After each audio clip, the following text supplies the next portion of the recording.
Hello, so I'm excited today for my live. I will be discussing sleep training. So sleep training is very important because as parents we don't get very much sleep, and our babies also need sleep, and it can be hard on both the baby and the parents if the baby is not sleep trained. So there's two different kinds of sleep training that. Okay, so I'm back. So what I was saying is that there's two different stages that the baby can be in for sleep training. One is if you're moving from a co-sleeping relationship and the baby needs to be moved to sleep in their own crib, or if for some reason they're bottle feeding and they're falling asleep in your arms and they're waking up every single time that you try to put them in the crib. And then the second one is you want your baby to sleep all night long. And you pretty much do the same thing for both of these stages, but the first one where you're moving from the co-sleeping relationship. So if your baby is co-sleeping and you're breastfeeding, when I was breastfeeding, I would use the side lying position, and that's where you're lying on your side, your baby's lying on your side, and I was able to sleep, half sleep through breastfeeding that way. And then I would fall asleep after the baby was done, and then wake up again and be able to feed him really quick. So I had this little co-sleeping crib thingy that was in our bed, and he slept in that for a long time until he was too big for it, and then he I think then we moved him to a crib, but then we kind of got back into he was just sleeping with us. So I actually didn't really try to stop co-sleeping until I was very close to the end of my breastfeeding relationship.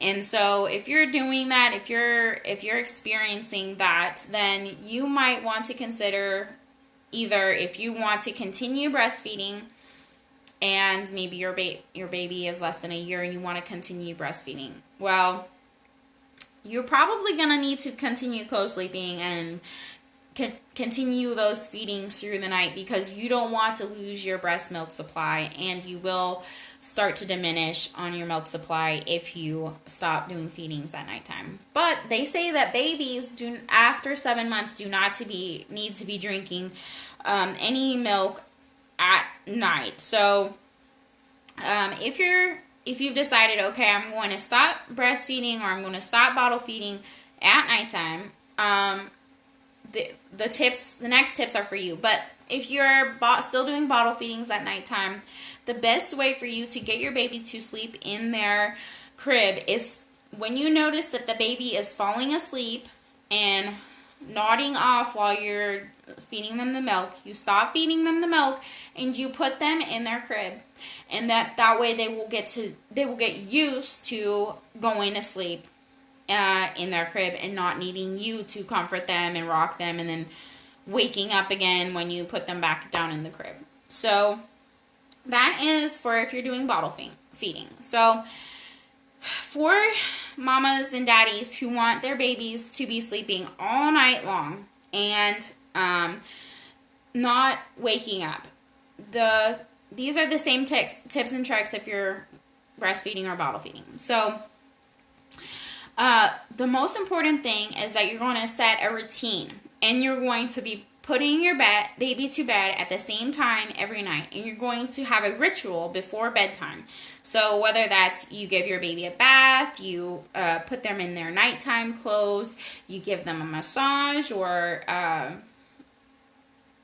give them a tummy massage or a body massage to help them relax, or you can do other things like singing or praying or reading books. We always read a book, and that was what we did. And so the next thing you're going to do is when you're done reading the book or singing the song to your baby, you're going to place them in the crib and you'll say, okay, baby, it's time for you to go to sleep. We love you and pray for them. Good night. And you leave the room. And your baby probably will start crying. And it's a new experience for them. They don't want to have to go to sleep without you. So you have to get used to, as a mom, for the sleep training process, which can be about 1 to 3 weeks long, depending on your baby's temperament. And you're going to have to get used to taking increments of, at the beginning, every 5 minutes. If your baby is still crying, you leave the room. When you come back into the room, you say, I know that you're frustrated. I know you're sad, baby. But mommy and daddy, or mommy and mommy, whoever it is, daddy and daddy, we are in the other room and we're taking care of you, okay? Even if you feel alone, we're still here. You put them back down in bed, you comfort them, and you walk away. And you just gradually increase that increment a little bit every time. So the next time, 10 minutes, the next time 15 minutes. And hopefully after like 20, the last one of about 20 minutes, your baby is worn out from crying and they go to sleep. Now, like I said, you have to be patient and you have to keep doing it. I know that with us, it was driving my husband crazy, and he was like, why are you letting him cry? And I had to explain to him that he's going to cry because he's not used to this. But if we just keep at it, eventually he's going to go to sleep on his own. And so that's what we did, and it took us a full week. This can be a lot harder for people who do not have a room for their baby to sleep on if your baby is in your own bedroom. So that's why you might want to start putting your baby to bed at a time before you all go to bed, so that you have enough time during the sleep training process to let them go to sleep while you're in another room, and then be able to come in and be quiet and let them be asleep. So you can also, if you're breastfeeding and you've decided to stop feedings at nighttime, the situation can be aggravated if the mom is going in and doing the comforting. So if the dad or the partner or another person in the household can go in and do the comforting, that will hopefully help the baby to go to sleep without feeling like they're being denied breastfeeding. And they won't be as irritated if it's somebody else, and they won't feel like they're being denied. Anyway, so you might want to remember that if you have somebody helping you who can put the baby to bed, and they won't want to be drinking the milkies.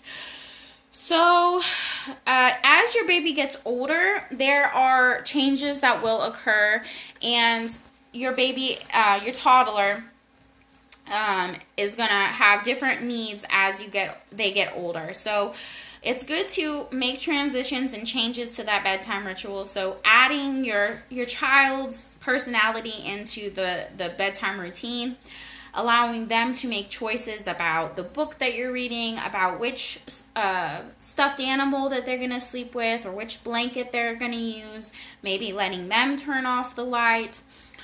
Just give them a chance to participate in the bedtime ritual, as well as using the e-parenting and giving them a more further understanding and explaining to them. When we go to bed at night, we lay down and we go to sleep and we stay in bed. And letting them just keep on repeating it, because your toddler most likely is going to be a little bit more wily. They're going to want to get up and call your name and try to get you to come back in and tell you, I want one more story, or I need milkies, or whatever it is. And so you're going to have a reply ready for that. So, baby, you already had milkies. We already brushed your teeth. We don't drink milkies after you have your teeth brushed. You have your water. You can drink that if you're thirsty. So if they're getting up and they're trying to get you to come, you take them immediately back to bed, you lay them back down, and then you go back out the room. And you do that as many times as you need. And the next thing is that if they're being super frustrated and trying to get you to do something else, you get down on their level. You give them that eye contact, because if you're on their level, they're going to understand, they're going to focus on you. And what I say is, look mommy in the eyes. And that helps them to focus in. And you say, I know that you're frustrated, but you need to go back to sleep. We all need to go to sleep. You have your water, go lay down. And so you go put them in the bed. Now, if they're just like trying to get you to come to bed with them and they're trying to drag you to the bed, you tell it to them and you stay at the door and you let them to go to their bed on their own. If they can get away to come into your room and you don't want them to sleep with you, but their temperament is that they're a very sensitive child, maybe they're having nightmares and they just are having a really hard time sleeping at nighttime. I wouldn't do this personally with my child, but if you know your child and you know that this is something that you need to do, you can place like maybe a toddler's bed in your room or a sleeping bag in your room, and you explain to your child, if you're having a bad dream or if you're feeling afraid, you can come and you can sleep in the sleeping bag or the toddler bed in our bedroom. Please don't wake mommy and daddy up, and you can come and sleep in our room. But for me, that would break the sleep training. But again, do what is right for your family. And I think that's about it for my tips and tricks for sleep training. Again, it's going to take about 1 to 3 weeks when you're really persistent. And if you break the sleep training in any way, you will have to redo it. I have had to sleep train my son like 3 times now.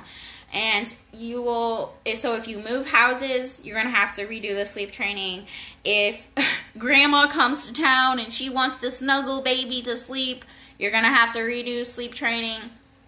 So just be prepared that if somehow the bedtime ritual changes in any way, that you're going to have a baby who is frustrated again about not wanting to go to sleep on their own, about not wanting to sleep all night long.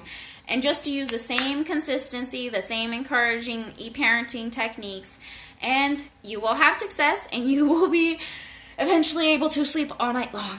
And you will feel amazing when that happens. So I hope this edified all of you who watched. I see that many of you are watching today, and I send you lots of love and peace. If you are interested in learning how to make an income from home and to attain financial freedom and live your dreams, please contact me. I'd love to talk to you and maybe have you join my team. Nos vemos. Ciao.